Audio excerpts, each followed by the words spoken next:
नमस्कार दोस्तों, आपका हमारे चैनल जासूस अमन फाइल्स में फिर से स्वागत है। तो आज हम देखने वाले हैं जासूस अमन और उनके सहयोगी पिद्दू सिंह का एक नया केस। तो चलिए बिना देरी के शुरू करते हैं। जासूस अमन अपने चिंतन भवन में एक छोटे से माइक्रोस्कोप पर झुके हुए थी। वह एक दुर्लभ फूल की पंखुड़ी का रासायनिक विश्लेषण कर रहे थे, यह पता लगाने के लिए कि क्यों उस फूल का रंग वातावरण के साथ बदलता रहता है। उनके बगल में उनके सहयोगी पिद्दू सिंह अपनी नोटबुक में पिछली सदी के गुप्त ताले बनाने की कला पर एक पुरानी किताब से नोट्स ले रहे थे। पिद्दू सिंह किताब से देखकर बोलते हैं, अमन, तुमको पता है उस समय ताले कलाकृतियों से कम नहीं होते थे। कुछ ताले केवल संगीत की धुन से ही खुल जाते थे। जासूस अमन अभी भी अपनी नजरें माइक्रोस्कोप से गड़ाए हुए थे। उन्होंने कहा, अद्भुत! हर ताला एक पहेली है पिद्दू सिंह, और हमारा काम उस पहेली को सुलझाना ही है। तभी हम देखते हैं कि अमन का निजी फोन बजता है। स्क्रीन पर इंस्पेक्टर गुप्ता का नाम चमक रहा था। इंस्पेक्टर गुप्ता दबी हुई और लगभग कांपती हुई आवाज में बोलते हैं, अमन, मैं नहीं जानता कि क्या हो रहा है। यह तार्किक रूप से असंभव है। आपको तुरंत शाही म्यूजियम आना चाहिए।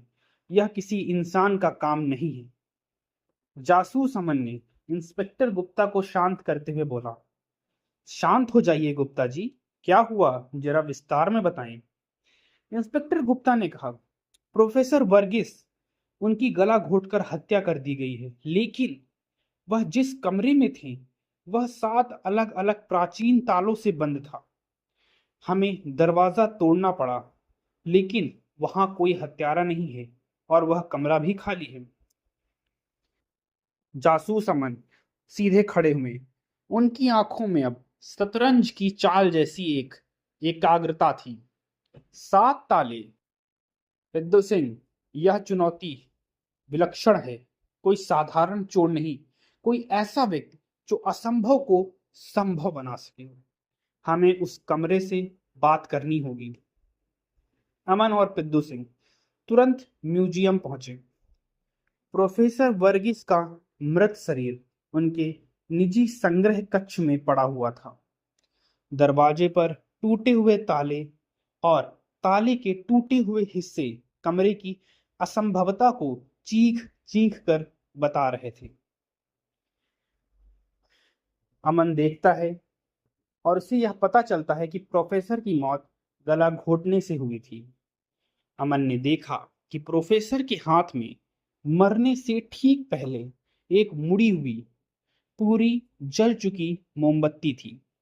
मेज पर एक आधा खाया हुआ सेब रखा था, जिसे प्रोफेसर ने बीच में ही छोड़ दिया था। अमन कहता है, यह मोमबत्ती, यह सेब और यह ताला, ये तीनों एक कहानी सुना रहे हैं। हाँ, और हमें इस कहानी को समझना ही होगा। जासूस अमन ने मोमबत्ती और सेब को वहीं छोड़कर सीधे दरवाजे पर लगे 7 तालों की ओर ध्यान दिया। पिद्दू सिंह उन तालों के नोट्स लेने में लगातार लगे हुए थे। अमन बोला, पिद्दू सिंह, पुलिस ने सभी 7 तालों को बाहर से तोड़ा है, लेकिन हत्यारे को बाहर भागने से पहले उन तालों को अंदर से बंद करा पड़ना होगा। उन तालों को अंदर से बंद करना पड़ा होगा ताकि उन्हें यह आत्महत्या लगे। यह तो एक तरीके से असंभव है। अमन ने तालों की जांच शुरू की। 6 ताले साधारण मजबूत ताले थे, लेकिन 7वां ताला, जो दरवाजे के निचले हिस्से में लगा था, बहुत ही प्राचीन और अजीब बनावट का था। जासूस अमन उसको परखते हैं और उन्हें यह पता चलता है कि यह ताला चाबी से नहीं खुलता था। शायद यह एक गुप्त यांत्रिक चाल से चलता था। हत्यारे ने कमरे से बाहर निकलने के बाद दरवाजा बंद किया है। लेकिन कैसे कैसे उसने 7वें ताले के लीवर को अंतिम लॉक में फंसाया, और बाकी उन 6 तालों का क्या हुआ? विद्यु सिंह बोला, सबसे बड़ी चुनौती हमारे सामने यही है। तालों के बीच तो ऐसी कोई जगह भी नहीं है। जासूस अमन ने कहा, हो सकता है, क्योंकि प्रोफेसर वर्गीस एक इतिहासकार थे। हो सकता है कि कोई कहीं से एक छोटा सा छेद हो, या फिर ये उस हत्यारे की कोई शातिर चाल भी हो सकती है। और इसका मतलब हो सकता है कि हत्यारा प्रोफेसर के संग्रह और इस प्राचीन कारीगरी को बहुत अच्छे से जानता हो। अब आगे अमन ने मेज पर पड़ी जलती हुई मोमबत्ती को उठाया। अमन बोला, हत्यारा कमरे से बाहर निकल गया, लेकिन दरवाजा बंद करने में उसे समय लगा होगा। वह मोमबत्ती क्यों जलाएगा? ऐसा हो सकता है कि यह मोमबत्ती केवल एक समय मापने के लिए जलाई गई हो सकता है यह किसी प्रकार का टाइमिंग डिवाइस हो। हत्यारा मोमबत्ती जला कर गया होगा। जब मोमबत्ती पूरी जल गई तो उसने एक निश्चित समय बाद वापस आकर मोमबत्ती के जलने के संकेत पर अपना काम पूरा किया होगा। अमन ने मोमबत्ती की राख को ध्यान से जांचा। राख में एक बेहद ही छोटा और मुड़ा हुआ कागज का टुकड़ा मिलता है। अमन की आंखें चमक उठती हैं और वो कहता है, पिद्दू सिंह, यह मोमबत्ती की राख नहीं है, यह हत्यारे का संदेश है जिसे मोमबत्ती की गर्मी ने सुरक्षित कर दिया होगा। अमन ने मोमबत्ती की राख में लिपटे कागज के टुकड़े को सावधानी से अलग रखा और सीधे मेज पर पड़े आधे खाए हुए सेब की ओर ध्यान दिया। अमन बोला, प्रोफेसर वर्गीस ने यह सेब बीच में क्यों छोड़ा? वह गला घोटे जाने से पहले शायद इसे खा रहे हों। पिद्दू सिंह ने सेब को उठाया। अमन, यहाँ दांतों के निशान नहीं है, यह देखो। सेब के कटे हुए किनारे पर उन्हें बेहद ही बारीक लेकिन गहरी धातु का निशान मिला। निशान किसी औजार या चाकू का नहीं था, बल्कि एक प्राचीन मोहर का लग रहा था। पिद्दू सिंह ने मोहर के निशान को म्यूजियम के कैटलॉग से मिलाया। वह बोला, अमन, यह मोहर यह संग्रह कक्ष की मेज पर बनी हुई है। क्या प्रोफेसर मेज पर बने उस मोहर के निशान से अपना सेब काटते थे? अमन ने तुरंत संग्रह कक्ष की मेज की जांच की। उन्हें पता चला कि मेज पर एक गुप्त स्थान था जहां प्रोफेसर अपने सबसे गोपनीय दस्तावेज रखते थे। साथ ही साथ मेज पर किसी के बलपूर्वक उस स्थान को खोलने की कोशिश भी की गई थी। अमन कहता है, हो सकता है कि मोमबत्ती के जलने के दौरान हत्यारा इस मेज को खोलने की कोशिश कर रहा हो। प्रोफेसर ने सेब पर मोहर का निशान देखकर हत्यारे को पहचान लिया हो शायद। यह कोई बाहरी व्यक्ति नहीं बल्कि म्यूजियम का अंदरूनी व्यक्ति ही लग रहा है जो मेज के गुप्त स्थान के बारे में जानता है।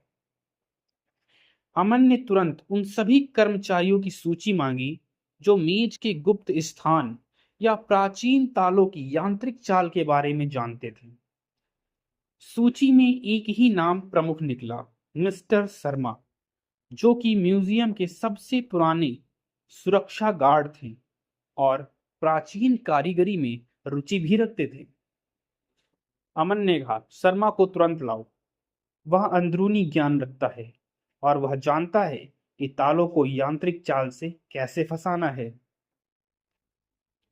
मिस्टर शर्मा, जो कि वहां पर सुरक्षा गार्ड थे, उनसे पूछताछ शुरू हुई। शर्मा घबराए हुए थे, लेकिन वे लगातार अपने आप को निर्दोष बता रहे हैं। अमन ने अब वह मोमबत्ती की राख में छिपा संदेश निकाला। मोमबत्ती की राख में लिपटे कागज के टुकड़े पर प्राचीन भाषा के दो शब्द उभरे थे। अमन चौंक कर बोला, यह प्राचीन ग्रीक है।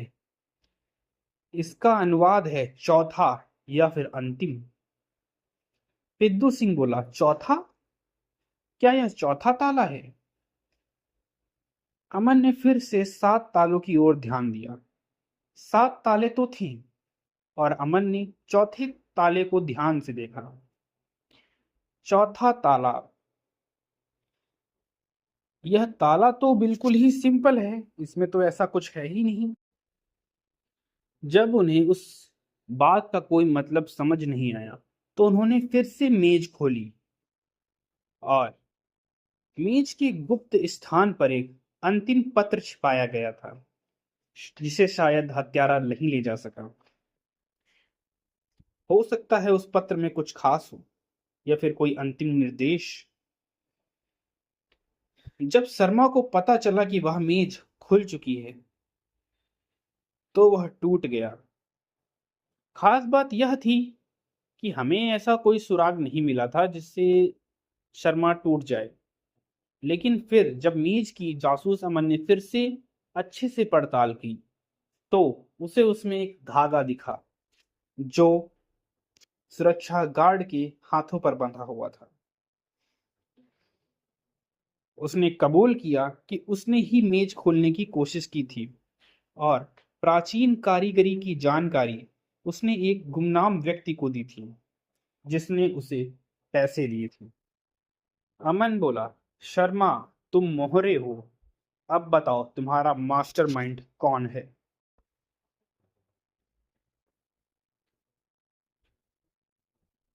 पत्र में किसी कलाकृति के अवैध व्यापार का जिक्र था।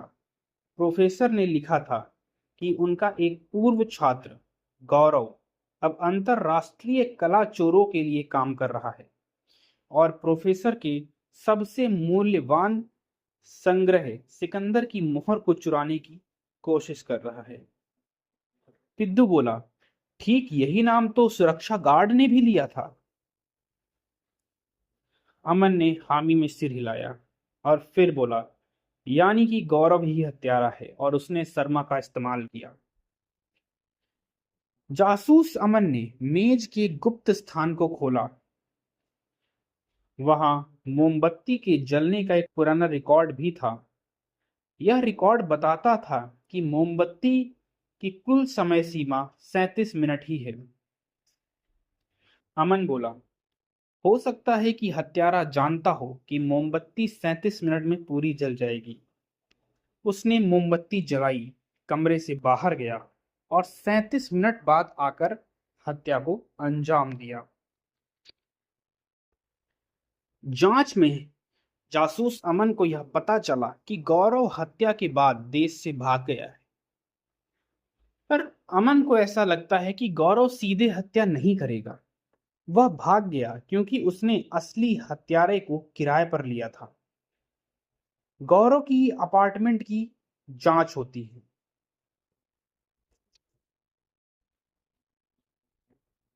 गौरव के अपार्टमेंट की जांच में अमन को कुछ फटे हुए लिफाफे के टुकड़े मिलते हैं जिसमें एक अंतरराष्ट्रीय कुरियर लेबल भी मिलता है। लेबर पर एक पता था, लंदन। पिद्दू सिंह कहता है और अमन उसे लेबल की जांच की और पाया कि गौरव ने लंदन में अपने सहयोगी को एक चाबी दी थी। चाबी के साथ एक नोट भी था, अंतिम मोहर का ठिकाना। अमन कहता है गौरव ने सिकंदर की मोहर चुराने के लिए किसी पेशेवर आदमी को किराए पर लिया था और अब वह लंदन से सब कुछ नियंत्रित कर रहा है। लेकिन फिर भी हमें लंदन जाने की जरूरत नहीं है क्योंकि वह चाबी लंदन में नहीं बल्कि अभी भी यही है। गौरव अपने सहयोगी को चाबी भेजना तो चाहता था लेकिन उसने जिस आदमी से वह चाबी चुराने को कहा था उसने शायद अभी गौरव को वह चाबी दी नहीं और उस चाबी के बिना कुछ काम होने नहीं वाला है।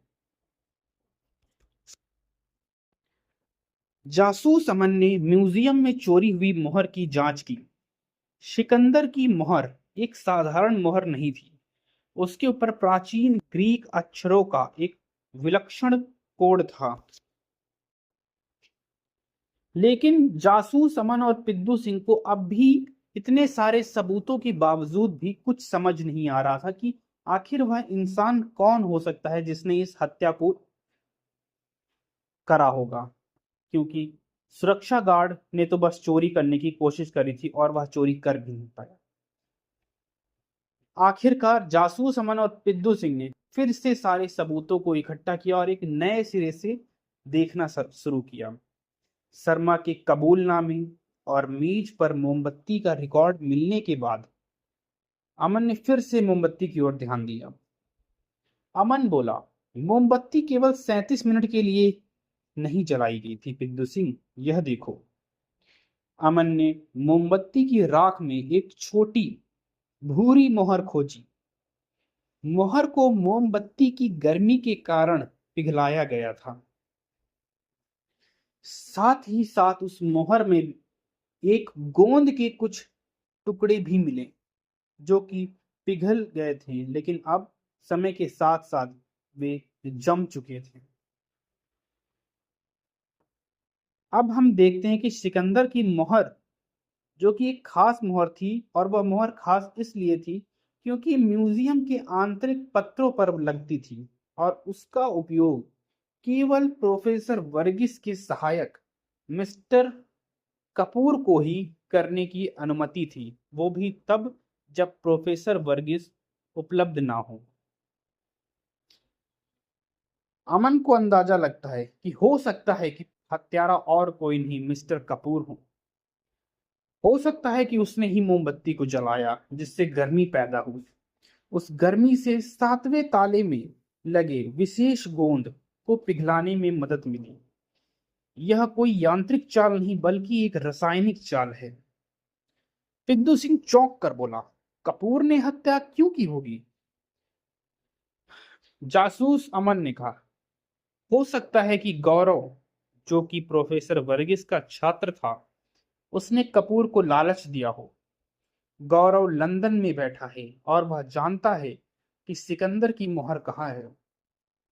कपूर ने हत्या की, ताला खोला और मोहर चुराकर लंदन में गौरव को बेचने वाला है।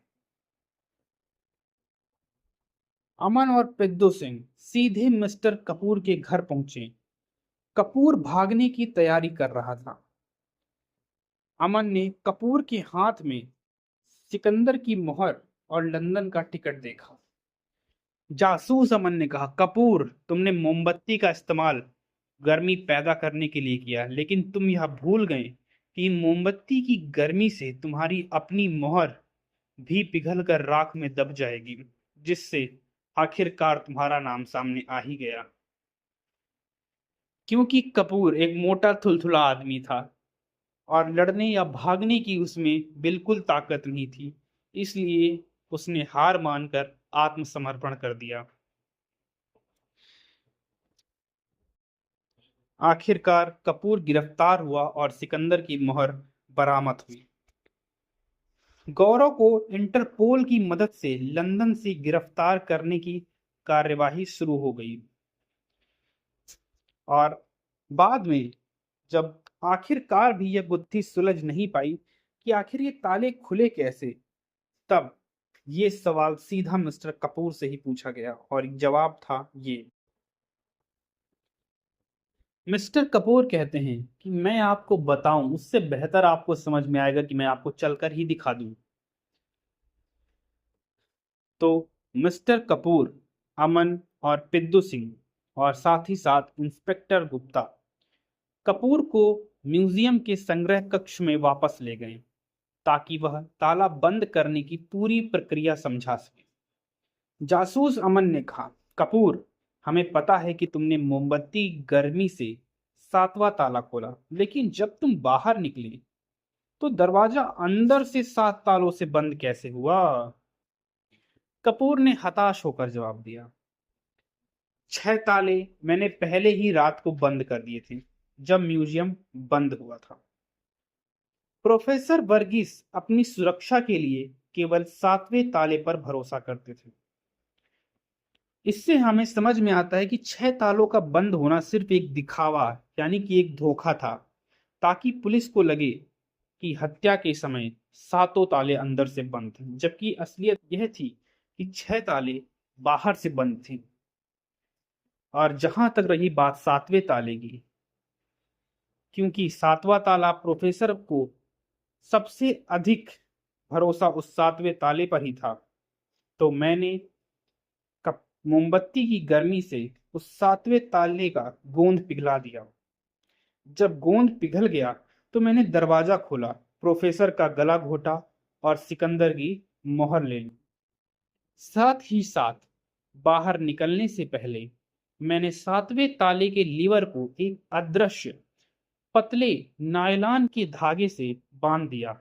वह धागा लकड़ी के दरवाजे की एक प्राचीन दरार, जो कि नंगी आंखों से नहीं दिखता है, उससे बाहर निकाल लिया।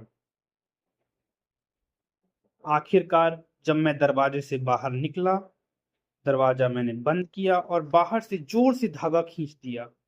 धागे ने अंदर से 7वें ताले के लीवर को अंतिम लॉक में फंसा दिया और मैंने धागा तोड़ दिया। धागा इतना पतला था कि किसी को वह दिखाई भी नहीं दिया। जासूस अमन ने कहा, शानदार! यह यांत्रिक चाल नहीं थी, यह भौतिकी और रासायनिक चालाकी थी। कपूर, तुमने सिर्फ हत्या नहीं की, तुमने तर्क की कला का दुरुपयोग भी किया।